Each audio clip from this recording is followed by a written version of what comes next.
Klaim tentang akademik Rismond yang katanya sudah selesai hanya karena namanya muncul di Scopus sekilas terdengar meyakinkan, apalagi dibungkus dengan istilah jurnal internasional dan afiliasi luar negeri. Tapi benarkah sesederhana itu?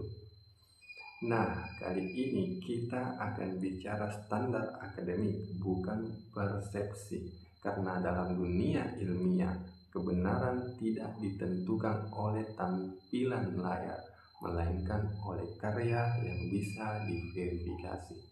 Dan disinilah pernyataan Refli perlu diluruskan. Dan disinilah bantahan Bung Roni Teguh menjadi penting, bukan untuk menyerang pribadi Rismond, tetapi untuk memastikan publik tidak disesatkan oleh logika yang keliru. Nah, mari kita bedah pelan-pelan dengan data, dengan metode yang benar, dan dengan akal sehat. Karena dalam akademik, fakta selalu lebih penting daripada kesan.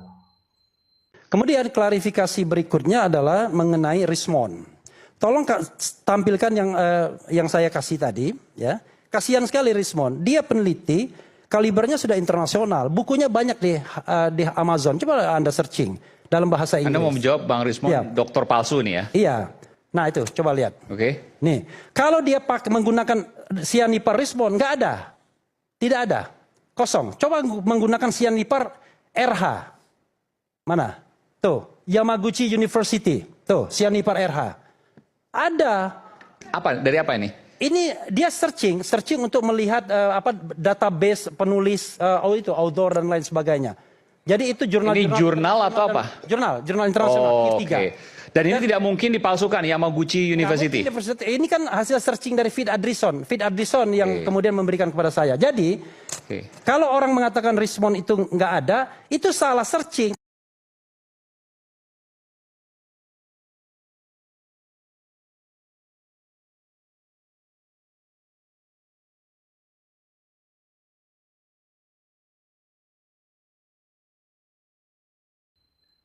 Dalam konteks akademik Rismond, saya berpandangan bahwa publik perlu diajak berpikir jernih, bukan digiring oleh kesan. Refli keliru karena menjadikan nama Rismond di Scopus sebagai jawaban akhir, padahal itu bukan standar penilaian akademik yang sah.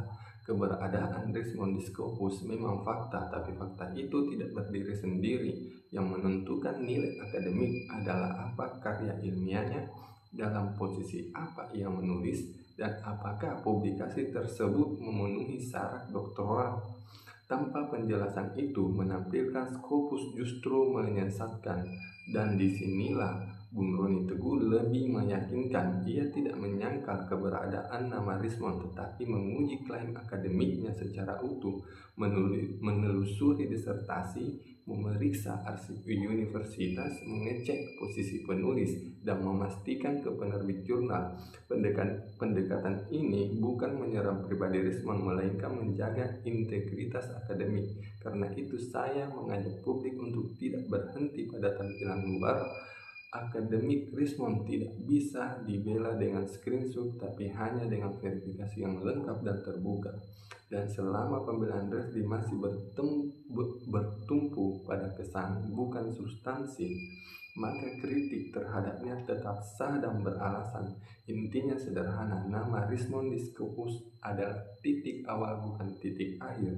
Dan di dunia akademik, siapapun yang berhenti di titik awal pasti akan tersesat dalam kesimpulan.